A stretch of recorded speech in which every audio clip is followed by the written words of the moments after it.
Systems live, feeds open, welcome back. Hello everyone, I hope we have been having an amazing week. I know this one's going to be coming a little later in the week. Normally I post the reviews at the beginning of the week, but I didn't have it ready yet, so this one's going to be coming towards the end of the week, and I'm very sorry about that, but I hope you guys are still looking forward to it. Today we're going to be talking about Love Sea. And for those of you who aren't familiar with the two main leads, they were, if you watch Love in the Air, you might be familiar with them. Pete and Fort, they are one of my favorite pairings. I have a top 5 to 10 couples that are my favorite ones, and they are in that top 10, I would say. Not top 5, but definitely up there with some of the other ones. So, that being said, Love Sea, let's get into it. Love Sea, the series, is a summer island romance that mixes dreamy coastal visuals with an enemies to lovers dynamic between a spoiled romance novelist and a grounded islander. As we start all of these, and as we will always start all of these unless I decide at some point I want to change it, our characters. We have Tonggrak, a popular romance novelist from an affluent background, initially unmotivated and emotionally grounded until island life challenges him. We have Mahasamut, a hardworking, gruff southern Thai man with a strong independent streak and a deep connection to his island home. We have V, an actress and longtime friend to Tonggrak. She's smart, cunning, and sure about her pursuing of Kaimuk. Tonggrak's assistant, the girl that has V's heart. Unknowingly, she's type A, smart, and a little oblivious at times, but she's always there when someone needs her. We have Palm, Mahasamut's friend / little brother, who definitely tries his best to hype him up to pretty much anyone who might be interested. He also helps him with his scuba business, and he's the adorable, lovable comic relief who is a joyful addition to the story. And our last one, she is our villain in this story, or one of the villains. Pren, Tonggrak's cousin, that ties into Tonggrak's past and emotional hesitations. She's a vindictive, nosy little bitch who constantly tries to get at Tonggrak and hurt him. Now, let's get into the story. Writer Tonggrak arrives on a coastal island to find inspiration for his next novel. His friend Connor arranges for Mahasamut, who we will probably refer to him as every now and again because Mahasamut is a little bit long and they often refer to him as Moot in the show as well. So Moot to look after him, and the two clash immediately, almost instantly. Despite irritation, they share a moment that hints at deeper potential, and Tonggrak reluctantly lets Moot stay by his side. We are also introduced to Kaimuk and V. V is very cunning as it stands in her pursuing of Kaimuk, as we will come to see, and Mook is kind of oblivious to it for some time. Back with Moot and Tonggrak, they have an intimate moment which helps Tonggrak find the creative spark he's been searching for. They do let us know that Tonggrak writes intimate scenes, basically NSFW. However, he gets his inspiration from his own experiences. Basically, to write about it, he got to do it himself. His writing loosens up and his internal walls start to soften, if only slightly, but emotional uncertainty still dominates his reactions. Tonggrak's time on the island begins to weigh on him as he thinks about returning home. They take a boat out to sea since Moot is a scuba diver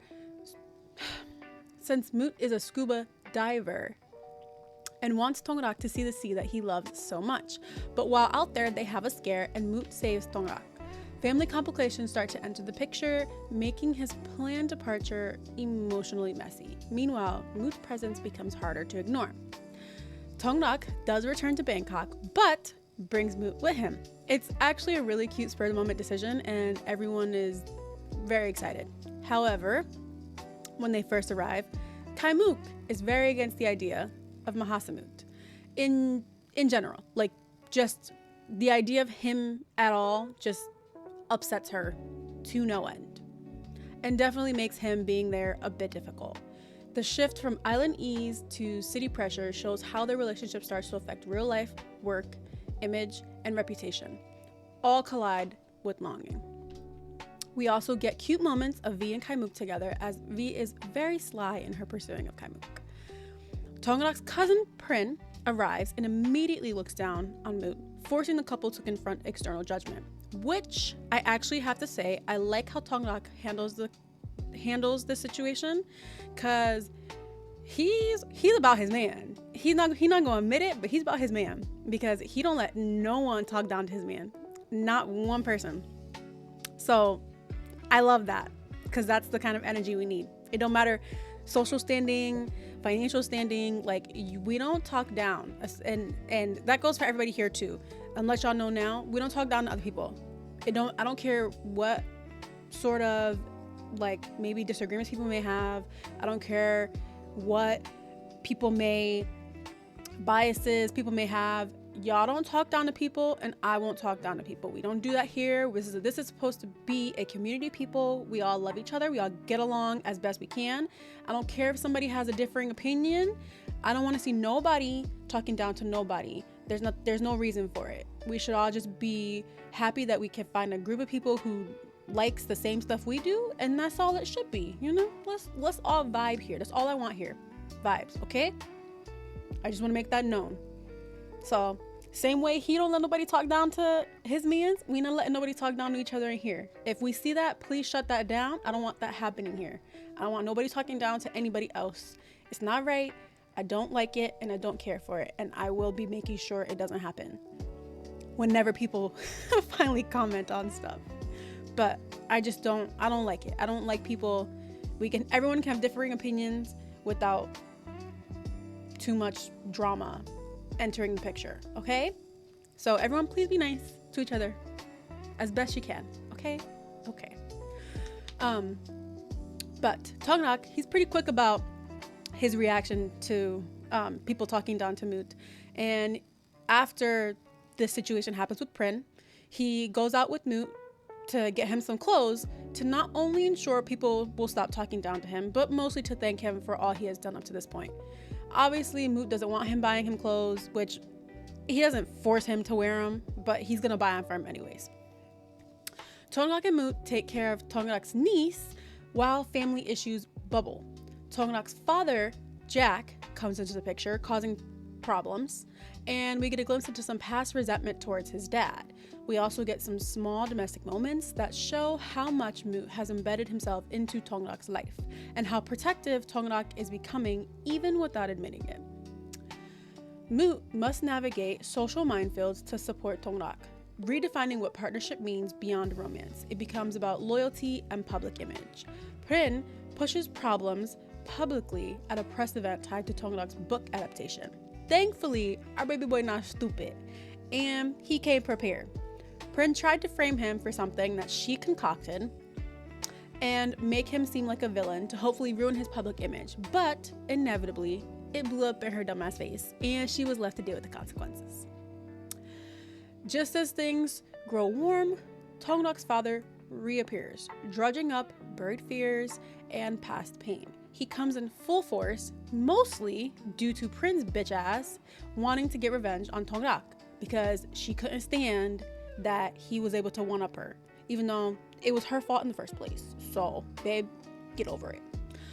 We even see how Tongnak has previously reached out to his father in the past, mostly just to send him money to try to get him to leave them alone, and how much it really does affect him, like, to his core. Mahasamut's steady support becomes essential to help Tongnak confront deep-rooted emotional resistance. Jack sends someone to hurt Moot, and Tongnak, having dealt with his father getting rid of someone, which I say that in the way that I do because they kind of further expand on it. I'm not going to, because watch it and you'll get what I mean.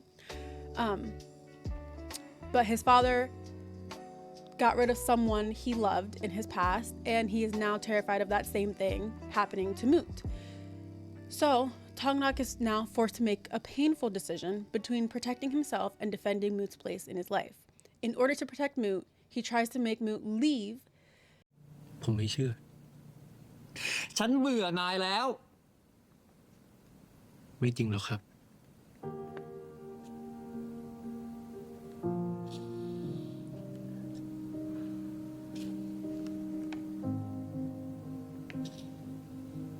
ต่อจากเนี้ยเราจบกัน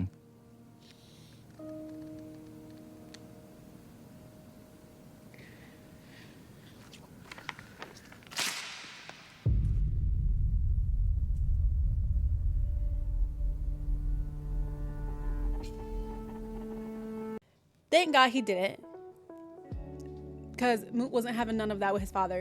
He was not about that bullshit, and I'm thankful. And he was able to get Tongnak away from his father. However, our happy ending isn't exactly so happy, because now, without any real issues in place, Moot and Tongnak are left with the potential of a real relationship, which, according to Tongnak, isn't something he believes in. Mahasamut tells Tongnak he loves him and gives him a bracelet as a symbol of the love. But Tongnak, still being in denial, wanted nothing to do with it. So Moot decides it's probably better if he heads back to the island and tries to move on. Yeah, I know, annoying, sad, but Tongnak initially denies his feelings, fearing pain and using distance as defense. However, thanks to the help of his lovely friend V, he realizes he's making a huge mistake because he loves Mahasamut. Tongnak returns to the island, determined to find Mahasamut and inform him of his feelings, but he struggles to find the words. And in the process, he hurts Mahasamut again.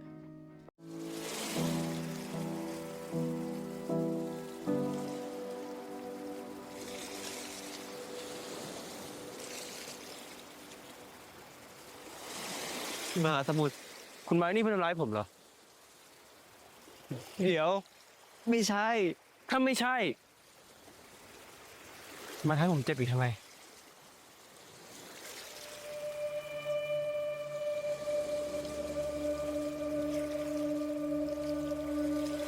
ถ้าคุณจะมาที่นี่ เพื่อรอเล่นกับความรู้สึกของผม คุณทำสำเร็จแล้วครับ But after taking some time to think it through, Tongnak decides the best thing for him to do is probably just record what he wants to say, since he's having a hard time doing it in person. He leaves a heartfelt voice message confession and is finally able to muster up the courage to say face to face to Mahasamut that he loves him. Now, finally, getting a happily ever after, we end with them being happily coupled up and Tongnak surprising Mahasamut with a house that he bought for both of them on the island. And that's how the season ends. Now, they do have a special episode. As we all know, I'm not going to go into full detail on the special episode. I'm going to touch on a few things. You guys, please watch the special episode if you like. It does just add some stuff. So this is what I'm going to touch on. The special episode does give more insight into V and Mook's relationship, which after this season, I'm pretty sure plenty of people were wondering what the fuck happened with them, because this season kind of just left them up in the air, you know? So this gives you a little bit more into their relationship. It also shows us what life after I love you and getting a house together looks like for our main couple. I actually really liked the special episode, and I thought it helped clear up any uncertainty or unanswered questions that the season kind of just left up in the air for us. Now, what I liked the chemistry between the two couples. I thought that Pete and Fort in Love in the Air did an amazing. They were just as good as Bossa Noel. So like I was really looking forward to when this show came out. I had to rewatch it to make sure I got everything correct for this. So because it came out it's not one of the most recent shows. They do have a new one coming out. I don't know at what point, but I know at some point this year I'm pretty sure they have a new show coming out that I think they're filming for, if I'm not mistaken. But so we do have that to look forward to. But until then, you guys can watch this and to get another little bit of one of the other two couples from Love in the Air if you love them as much as I did. I really did love the GL pairing in this show. I thought they worked really well together. I thought it was so cute. I thought they were so cute together. Like I think the chemistry between them worked well. I don't think they're going further. I don't think they're still a GL pairing, but that's fine. I liked the actresses regardless of who they're paired with after this, so I'm sure it'll be fine. I also really liked the visuals and the cinematography because they do such a good job. And that's not to say like any other company doesn't do a good job. Like I feel like they all do a really amazing job as far as like cinematography goes and like how like aesthetically pleasing they try to make everything look. So I feel like that's such a big thing for me. Like if it looks really good, it's just gonna make me want to watch it more, because I'm also looking at all the stuff in the background. I'm looking at everything, like the surrounding things going on, not just our main characters, but also the stuff that they have incorporated around them, and like even like the background characters, how well everybody fits into that scene, you know? Like I pay attention to that little stuff. Maybe not everyone does, but I do. I like to see all the different components that go into it. Like the music is such a big thing for me. I love when they like nail the score for a show or a movie. It puts everything into place so perfectly. So they actually did a pretty good job with music for this one too. And I have to say, like, I do really love how well foreign shows like incorporate music. Like the scores that they come up with are almost so perfectly picked. Not everyone, don't get me wrong, not every show or movie that I've seen so far has done it perfectly, but a good amount of them have, and this one also did that as well. They did a pretty good job scoring the show, so the music also helped tie everything together. Now, what I didn't like, there's not much about the series that didn't work for me. I honestly, the only big problem I had was I really do wish they had a more like definitive answer at the end of the season for Taemook and V instead of pushing it into the special episode, because I would have rather seen them either be a couple or not at the end of the season and then get more into that relationship in the special episode, kind of like what they did with Moo and Tongrak. That I feel like would have been a little bit better, but it's not really like too much of an issue. Like they still kind of gave me an answer for that relationship. It just ended up being in a special episode and not the season. So whatever. So overall, I have to say Love C gets 8 out of 10 daggers. It's a sun-soaked BL romance that pairs strong chemistry and slice of life warmth with a thoughtful look at emotional walls and vulnerability. Though it's not perfect, it's a memorable summer drama with moments that land emotionally and visually. So, what did you guys think? Did you feel Tongrak's emotional growth was earned by the finale? Which island moment hit you the hardest? The conflict, the confession, or the quiet connection that they had? And how did the setting enhance or even distract from the romance that we got to see throughout the show? Let me know what you guys thought. But for now, that's all I have. So let's cut the feed, babe, because my work here is done.